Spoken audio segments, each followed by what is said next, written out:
Salut chers auditeurs, salut chères auditrices, bienvenue dans Sans Algo, le podcast qui vous en fait découvrir d'autres. Vous écoutez la version longue avec de la reco et de l'actu. Je suis Mathilde Mélin, journaliste pour Slate.fr et exploratrice du monde radiophonique dans ses moindres recoins. Dans ce 36e épisode, on va embarquer pour un voyage vers le bout du monde, mais avant ça, les actus de la semaine. Non mais laissez-moi parler, c'est vraiment insupportable. On peut plus rien dire. Vraiment, c'est n'importe quoi. On peut plus rien dire. Et la prochaine fois, ça sera quoi? On peut plus rien dire. Qu'est-ce que c'est que ça? On peut plus rien dire. On va le dire quand même. 2 enregistrements en public et à Paris dans les semaines à venir, celui de On ne peut plus rien dire d'abord. Le podcast de Judith Duportail, produit par Binge Audio, sera au point éphémère dans le 10e le mardi 14 juin à 19h30. Autour de la table, l'auteure Juliette Drouard et l'autrice Emmanuelle Richard pour aborder une question plus qu'épineuse, faut-il sauver l'hétérosexualité ? Les places coûtent 5 € et il faut réserver. Pour ça, il faut cliquer sur le lien dans la description ou aller sur le site de Dice, DICE. L'autre enregistrement est gratuit, mais réservé aux abonnés du journal L'Express. Et pour cause, il s'agit de La Loupe, le podcast quotidien d'actualité du magazine qui fête déjà son premier anniversaire. Pour l'occasion, Xavier Yvon tendra le micro à Emmanuel Botta, qui est journaliste au service économique de l'Express, et à Yacine Tahi, PDG de la start-up de création d'avatars animés Kinetics. Ça se passera le lundi 13 juin à 18h à la station F dans le 13e. Et comme je vous l'ai dit, c'est réservé aux abonnés de l'Express. Si c'est votre cas et que vous voulez y assister, il suffit d'envoyer un mail à laloupe@l'express.fr.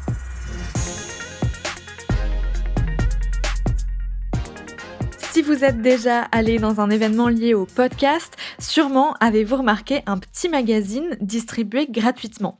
Il s'agit du Pod, magazine de recommandation de podcast qui fait à peine la taille d'un livre de poche et qui est publié depuis 3 ans. Après seulement 8 numéros, ce petit magazine va disparaître, remplacé par une version augmentée et payante intitulée Podcast Magazine. En plus des recommandations d'écoute, l'équipe éditoriale promet des interviews de podcasteurs et podcasteuses, des conseils pour se lancer et des papiers d'angle écrits par des acteurs ou actrices du monde du podcast. Mais sortir un nouveau magazine en kiosque coûte de l'argent, c'est pourquoi les équipes des éditions HF ont lancé une campagne de financement participatif sur KissKissBankBank. Les contributions vont de 15 à 300 € et permettront au magazine de 152 pages de voir le jour en version papier si les objectifs de la cagnotte sont atteints, évidemment. Le premier numéro de ce trimestriel devrait sortir en kiosque en octobre, à peu près à la période du Paris Podcast Festival, au prix de 5,95 €.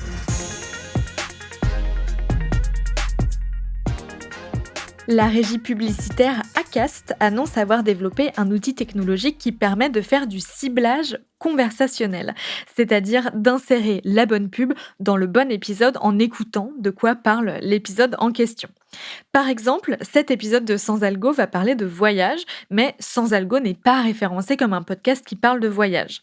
Si j'étais chez Acast, il pourrait passer un logiciel de retranscription sur l'épisode, analyser grâce à une intelligence artificielle de quoi il parle et proposer à des annonceurs, comme des agences de voyage par exemple, d'insérer une pub sur cet épisode en particulier et pas sur celui d'avant qui parlait de drogue. Pour l'instant, Acast propose cette option sur les podcasts en néerlandais, anglais, français, allemand, italien et espagnol. Les podcasts en suédois et norvégien pourront bientôt en profiter également.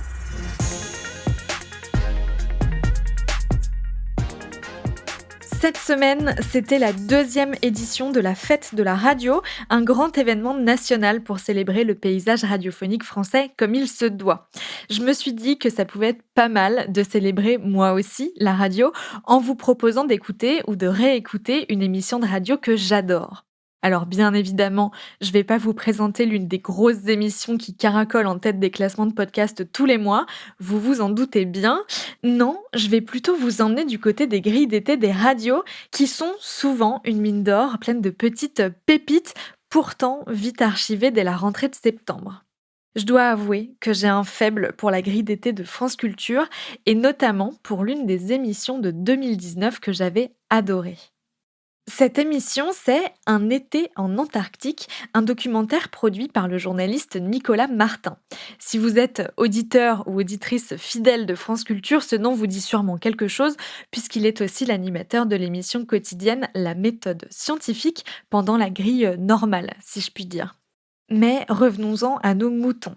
Un été en Antarctique, c'est une sorte de journal de bord en 10 épisodes du voyage qu'a pu faire le journaliste en 2019 jusqu'à la base Dumont d'Urville, une base française en Antarctique. Pour y aller, il a dû faire 30 heures de voyage avant d'embarquer à bord de l'Astrolabe, un brise-glace à la coque rouge qui doit les emmener jusqu'à Dumont d'Urville en une semaine de navigation quand même. Je dis les emmener parce que Nicolas Martin n'est pas parti tout seul, évidemment. Il s'est greffé à un groupe d'hivernants, c'est-à-dire 25 personnes environ qui arrivent sur la base pour y passer un an, dont 9 mois en autarcie quasi totale. Il y a des ornithologues, des glaciologues, des menuisiers, des mécaniciens, un médecin et mon préféré, Tony, un jeune homme pour qui cette aventure a une saveur un peu particulière. Évidemment, Nicolas Martin lui demande ce qu'il fait sur ce bateau vers le bout du monde. Et pour faire quoi? Alors moi, je serai le boulanger-pâtissier du Dumont d'Urville pendant la TA69. Alors j'ai 20 ans et c'est vrai que j'ai jamais pris l'avion, j'ai jamais pris le bateau avant aujourd'hui, donc c'est un grand nouveau, quoi. Et il s'en est bien sorti. Oui, parce qu'on vous a perdu à l'aéroport, c'est ça? C'est ça. Vous êtes Non, retrouvé tout seul, c'est ça? Il avait un vol tout seul pour lui. Oui, c'est ça. En fait, l'Institut Polaire a réservé donc tous les billets d'avion, et pour moi, entre Melbourne et puis Hobart, en fait, l'Institut Polaire s'est trompé dans le billet, et j'ai pris une autre compagnie, donc je suis monté seul dans un avion, alors je ne parle pas anglais, donc très compliqué pour moi. C'est une vraie grande aventure. Voilà, c'est ça, c'est l'aventure qui commence. Et comment ça se passe? Parce que là, c'est vrai que tout le monde est un peu mélangé sur l'Astrolabe. Il y a le personnel technique dont vous faites partie, puis il y a le personnel scientifique. Comment est-ce que ça se mélange tout ça, Tony? Je pense qu'on est tous différents, mais on a tous quand même la passion pour l'Antarctique, donc au final, on est quand même tous pareils. Et moi, du coup, j'ai la chance d'être le boulanger-pâtissier, donc tout le monde a intérêt de m'aimer, parce que sinon, gare à eux, sinon. On l'entend un peu dans sa voix. Sur l'Astrolabe, il y a un mélange d'excitation et d'appréhension, surtout pour tous ceux qui vont en Antarctique pour la première fois, y compris pour Nicolas Martin d'ailleurs. Que ce soit pendant la semaine de voyage aller ou pendant la semaine qu'il passe sur place, le journaliste devient un peu le confident des états d'âme des différents membres du groupe. C'est assez surprenant à écouter tous ces gens partis vivre dans des conditions extrêmes, seuls pendant un an. Les nouveaux arrivants ont d'ailleurs droit à un petit pitch de bienvenue, pas tout à fait rassurant. Au niveau des déplacements, donc comme je vous disais, la circulation sur les passerelles, ça arrive chaque année, c'est pas juste pour l'anecdote. Les passerelles, elles ont l'air super comme ça, elles sont quand même particulièrement glissantes, surtout avec les conditions qu'on a de météo en ce moment où on tourne autour du zéro, avec du gel et du dégel. Bon, si on vous fait une présentation tout de suite sur le plan médical, c'est parce qu'ici les conditions sont quand même très particulières. Donc les moyens qu'on a ici, l'hôpital il est situé au 42. Il y a un médecin en permanence, du moins en permanence sur la base. C'est un mini-hôpital, il y a tout ce qu'il faut, un bureau, une salle de soins, un cabinet dentaire, un matériel de laboratoire et un matériel de radiologie. Donc vous voyez que vous avez quand même une grande richesse puisque pour 50 personnes l'été et pour 24 l'hiver, vous avez beaucoup plus que la population moyenne. Donc les particularités de la médecine ici, donc c'est l'isolement extrême. On est quand même dans une des zones les plus isolées de la surface du globe et la moins accessible. Les rapatriements, ça peut se faire l'été. C'est déjà lourd. Par contre, il ne faut pas compter dessus pour l'hiver.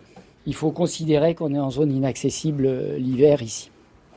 Donc il faut toujours avoir ça dans un petit coin de la tête. Il ne faut pas que ce soit un blocage, mais il faut le savoir. Le décor est planté, les hivernants savent à quoi ils s'exposent. Enfin bon, vu qu'ils ont dû lâcher toute leur vie, n'emmener que 120 kilos de matériel et d'effets personnels par personne pour aller vivre dans la nuit polaire avec 25 inconnus pendant un an, ils devaient bien s'en douter un peu. Dans le documentaire, il y a évidemment pas mal de conversations sur la santé mentale, l'isolement, la promiscuité et la vie en collectivité. Je vous avoue qu'il est possible que j'ai réécouté Un été en Antarctique au début du premier confinement pour trouver des clés et surtout pour voyager avec mes oreilles. Parce que ce podcast, c'est avant tout un petit bijou de réalisation. Autour des interviews, il y a des dizaines d'ambiances sonores de vent, de neige, de manchots, de glace. C'est vraiment prenant. La première fois que je l'ai écouté, et c'était en plein été, j'ai carrément eu froid. Je vous jure que c'est vrai. Et en plus de tout ça, il y a aussi la musique qui est vraiment très belle. Au début de chaque épisode, il y a un petit montage qui sert un peu de générique et qui vous donne une bonne idée du travail sonore qui est fait sur ce podcast. Je vous conseille de l'écouter au casque, vous allez comprendre.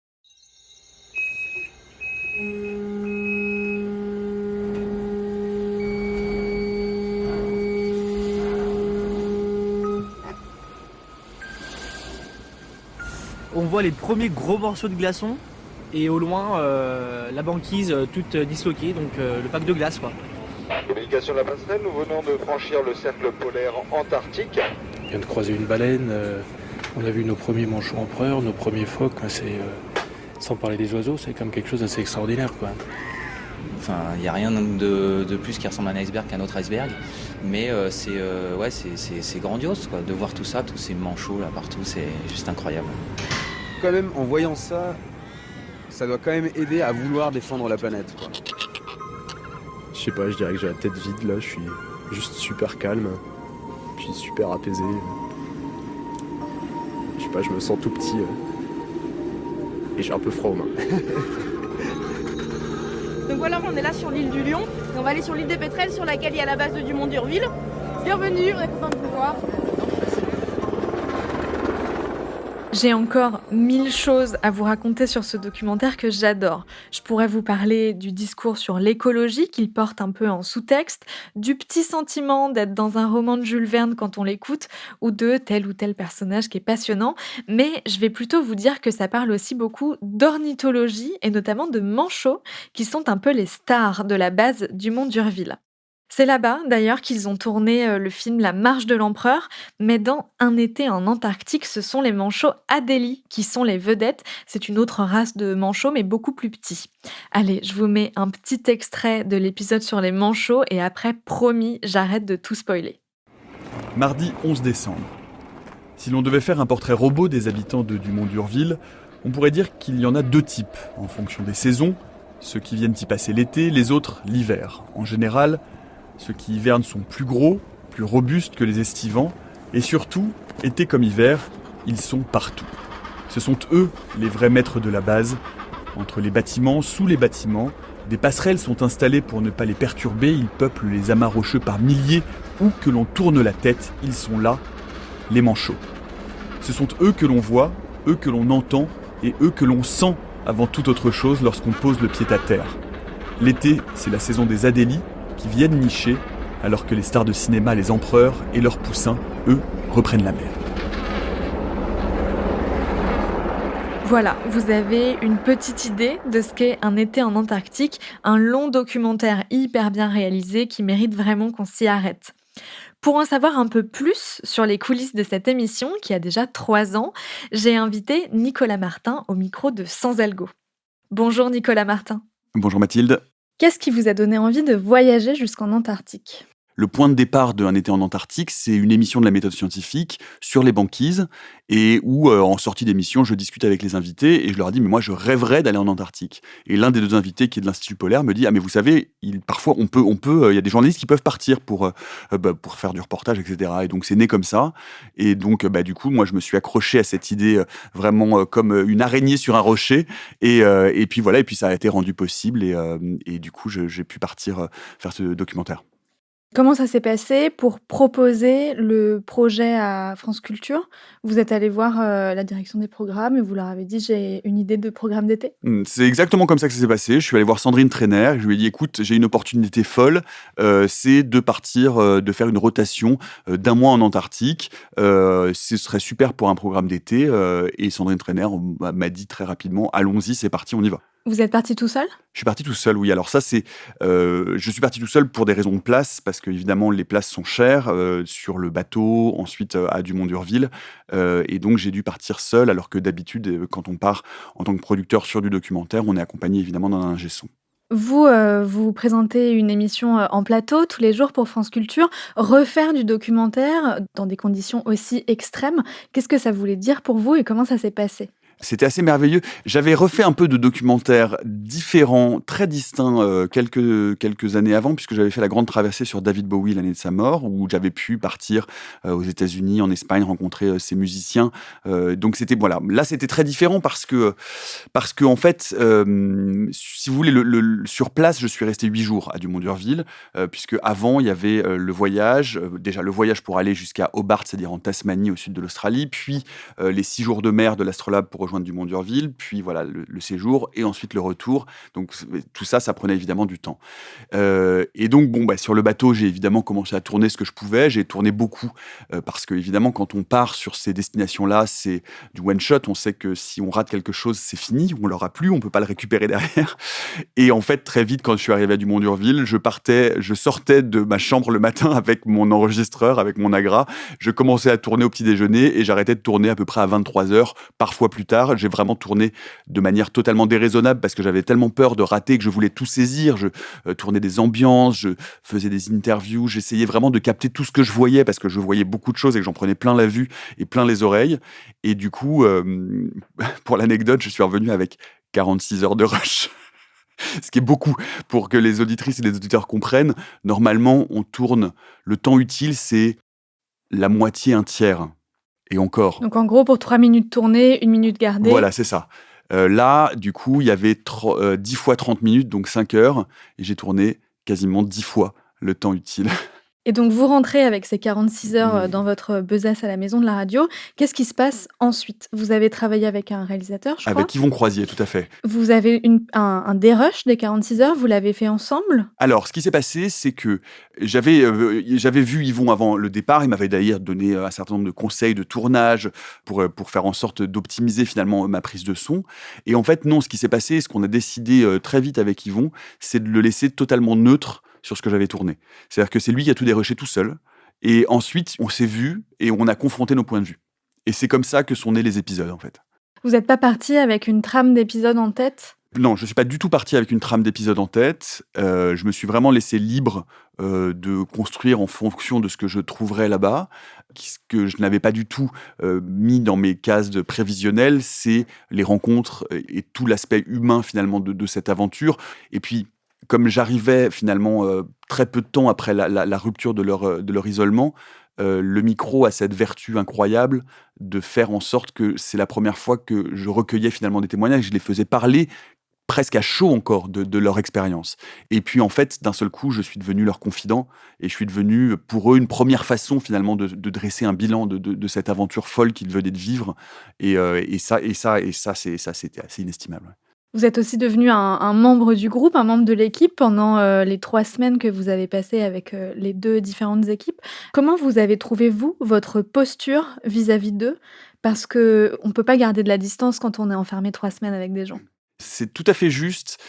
J'essayais, moi, tout le temps, de garder un regard extérieur et en même temps, très vite, leur façon à eux de casser la barrière et la limite, ou en tout cas la barrière du rôle, c'est-à-dire le micro, ça a été de m'inclure dans leur groupe. Et paradoxalement, je pense que c'est cette intégration qui a créé de la confiance et qui fait que j'ai obtenu aussi ces témoignages et la qualité, la valeur et la beauté de ces témoignages. C'est parce que je n'étais plus le journaliste extérieur qui vient arracher des informations et tirer l'air du nez. J'étais un confident, un camarade et quelqu'un en qui on pouvait avoir confiance, quoi. Les autres stars de ce documentaire, ce sont les oiseaux, notamment les manchots Adélie. Comment on met en scène des personnages qui ne sont pas humains dans un documentaire sonore? La première chose qu'on voit quand on arrive à la station du Mont d'Urville, c'est les manchots qui sont littéralement partout, puisque la station est vraiment au milieu de la manchotière. Donc il n'y a pas des dizaines, il n'y a pas des centaines, il y a des milliers de manchots Et effectivement, c'est un vrai personnage parce que c'est là que la science se déroule, en fait, ou en tout cas que le plus grand nombre de recherches se produit. Et puis parce que les ornithologues sont des gens assez particuliers qui ont effectivement ce rapport extrêmement proche, extrêmement intime, extrêmement curieux avec les oiseaux. Ça a été tout de suite, par exemple, l'idée de consacrer au moins 2, voire 3 épisodes aux oiseaux, parce qu'ils sont tellement partout, ils sont tellement omniprésents par la vue, par l'odeur aussi, parce qu'une manchotière, ça sent quand même vraiment particulièrement fort. Et puis voilà, et puis c'est assez dingue de vivre au milieu de ces oiseaux sauvages qui s'approchent de vous, qui vous regardent. Bref, de vivre au milieu d'une colonie où on se rend compte que vraiment, c'est nous qui sommes évidemment pas à notre place et qu'on est chez eux, quoi. Je voudrais qu'on parle un petit peu de l'ambiance sonore que vous avez créée dans le documentaire, toute l'utilisation à la fois de la musique et des sons que vous avez captés là-bas, des oiseaux, du vent, de vos pas dans la neige. Comment vous avez décidé de l'identité sonore du documentaire? C'est évidemment la beauté totale du documentaire sonore, c'est que on raconte des images avec du bruit. Et donc, moi, tout ce que je voyais, tout ce à quoi j'assistais, j'avais envie d'en témoigner, j'avais envie de l'incarner. Donc, dans les fameuses 46 heures de rush, il y a beaucoup d'ambiance. C'est-à-dire que je suis parti, j'ai tourné la Manchotière pendant des minutes et des dizaines de minutes. Les pas dans la neige, je les ai beaucoup tournés aussi. L'hélicoptère. Et puis, en fait, ces sons-là, non seulement ils sont importants pour construire l'atmosphère et l'ambiance sonore, ils sont aussi extrêmement importants pour pouvoir ensuite raccorder et faire du montage. Parce que, par exemple, pendant l'été, donc à Dumont d'Urville, l'hélicoptère tourne tout le temps parce que tout le monde travaille en permanence. Donc, dès qu'on fait un son dehors, on a l'hélicoptère. Donc, si j'ai pas un hélicoptère derrière pour raccorder, et ben, du coup, ça fait des trous dans la raquette, en fait. Et puis, il y a tellement d'atmosphères sonores différentes qui rendent compte à la fois du côté hyper industriel, par exemple, de la centrale thermique qui fait un boucan absolument terrible. Quand on sort, on est tout le temps, vraiment, on entend la manchotière en permanence. Encore une fois, on la sent beaucoup, mais on l'entend parce que les manchots font un boucan pas possible. Et voilà, et c'est ça la magie du documentaire sonore. Au début des épisodes, vous dites un reportage de Nicolas Martin. J'ai une petite question sémantique. Pour vous, c'est plus un reportage qu'un documentaire? C'est mon réalisateur qui a choisi le mot reportage parce qu'il trouvait qu'effectivement, la forme ressemblait plus finalement à du reportage qu'à du documentaire. Un documentaire, on suppose qu'il peut y avoir des séquences d'ambiance, mais qu'il y a aussi de l'archive, des entretiens, que on décrit quelque chose, finalement un objet, alors que là, finalement, c'est plutôt une chronique quotidienne de ce que j'ai vécu, de ce que j'ai vu, des gens que j'ai rencontrés.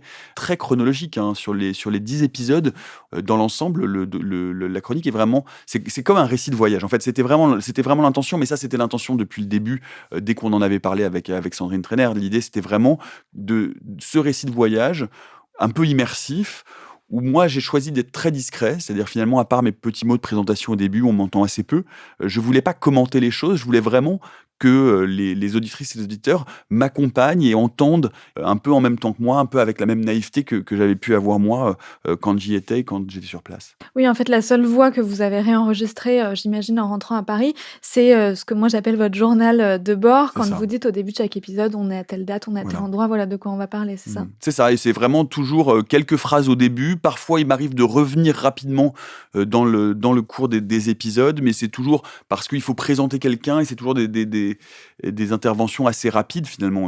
On a très très peu enregistré et là aussi c'était vraiment l'intention parce que je pense que ça fait partie de la forme qu'on voulait pour ce docu. Je crois savoir que vous venez de tourner une sorte de saison 2 qui n'est plus en Antarctique. Est-ce que vous pouvez nous en dire 2 mots? Absolument, ce sera donc diffusé cet été, dans la matinale.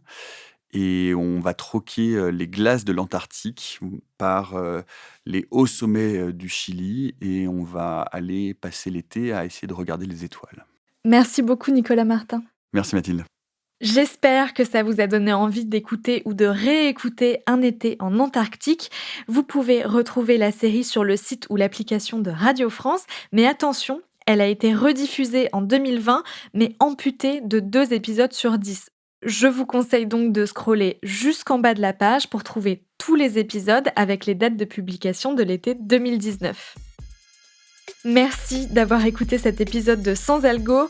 Abonnez-vous, mettez-nous des étoiles, des cœurs, des likes et surtout partagez le podcast à vos proches en mal de voyage et de manchots, on sait jamais.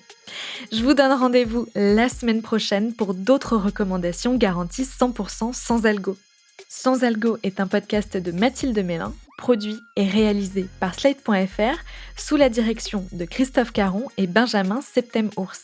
Merci à l'inénarrable Victor Benamou pour l'enregistrement, le montage et le mixage.